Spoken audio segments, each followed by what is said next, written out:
Depuis le début de la saison d'hiver, les images de skieurs agglutinés devant les remontées mécaniques font le tour des réseaux. Alors que la Suisse est en plein semi-confinement, que les restaurants et les commerces dits non essentiels sont fermés, cette inégalité de traitement, inexplicable sur le plan sanitaire, a choqué. On peut évidemment s'interroger sur le maintien de l'ouverture de ce domaine culturel, économique, social par rapport à d'autres. Évidemment, ça pose un certain nombre de questions par rapport à la place du ski dans l'imaginaire collectif en Suisse. Le ski en Suisse s'est développé progressivement durant le siècle passé. Avec Grégory Quin, historien du ski, nous allons parcourir les événements marquants de cette brève histoire. Le ski est décidément de plus en plus populaire, personne n'aurait l'idée d'en douter. Faute de pouvoir industrialiser une vallée ou un village de montagne, il faut tirer parti du potentiel économique existant. Il y a aucun ski, c'est pour skier, c'est pour dormir.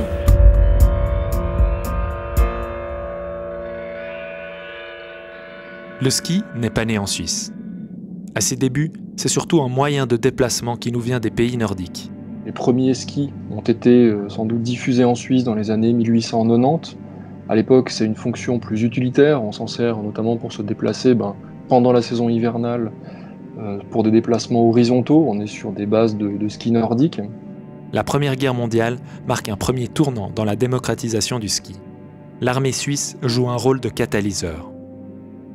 On va assez rapidement, dans les premiers mois de 14 puis de 1915, essayer d'équiper un certain nombre de bataillons pour pouvoir aller contrôler la frontière dans les massifs qui composent les Alpes. Un jour va arriver la fin de la guerre et à ce moment-là, en fait, la plupart des armées d'ailleurs, autant l'Italie que la France que la Suisse, vont décider d'abandonner les skis dans les vallées et vont permettre un développement de la pratique, on va dire, autochtone à partir de 1919-1920. C'est ainsi que peu à peu le ski dit alpin apparaît. Le but n'est plus uniquement de se déplacer, mais de profiter de la pente pour glisser et s'amuser. Le ski, on va dire, au sens alpin, tel qu'on le connaît aujourd'hui, tel qu'on le conçoit aujourd'hui, a besoin d'une innovation importante, c'est la remontée mécanique en fait. En 1934, on va avoir à Davos le premier ski lift. À partir de ce moment-là, on va avoir en fait un essor du ski qui génère une espèce d'engrenage positif pour le tourisme. La Deuxième Guerre mondiale interrompt le tourisme européen.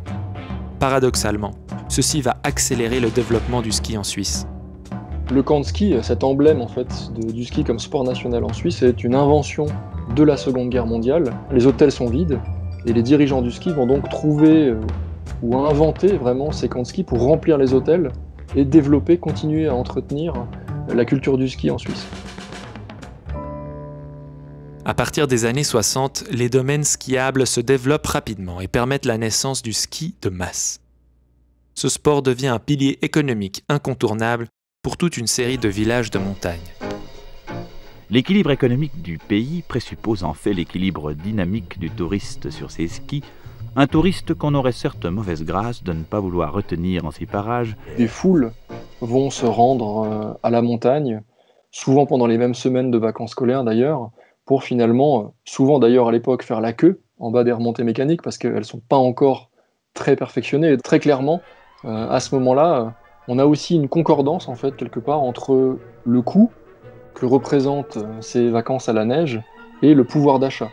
L'exercice diurne ne va pas chez les jeunes sans un peu d'entraînement nocturne. Après la java des colombettes, voici le twist des pacots. Rien de meilleur, au dire des connaisseurs, pour assouplir hanches, rotules et chevilles.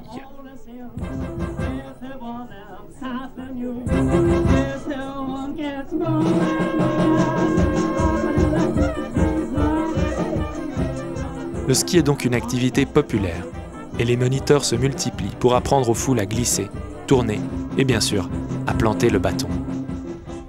Plantez le bâton, allez-y. Hop, en avant, plus, encore. C'est clairement un tournant très fort qui trouve son point d'orgue finalement autour, les historiens ont l'habitude de le souligner, autour de la diffusion des bronzés fondus ski en fait, qui sont un peu ce modèle cinématographique de ce ski de masse.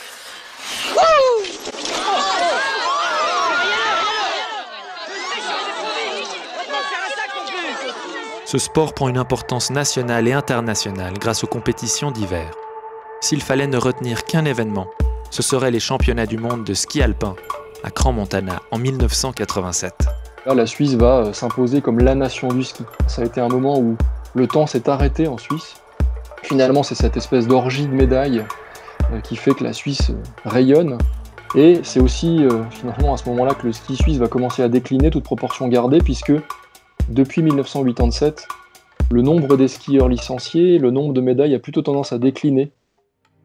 Depuis une quinzaine d'années, la pratique du ski en Suisse est en baisse. Le nombre de journées skiées a baissé entre 20 et 30%. Une courbe descendante que seule la pandémie semble pouvoir faire remonter, puisque de nombreuses stations ont rapporté une fréquentation record durant cette saison.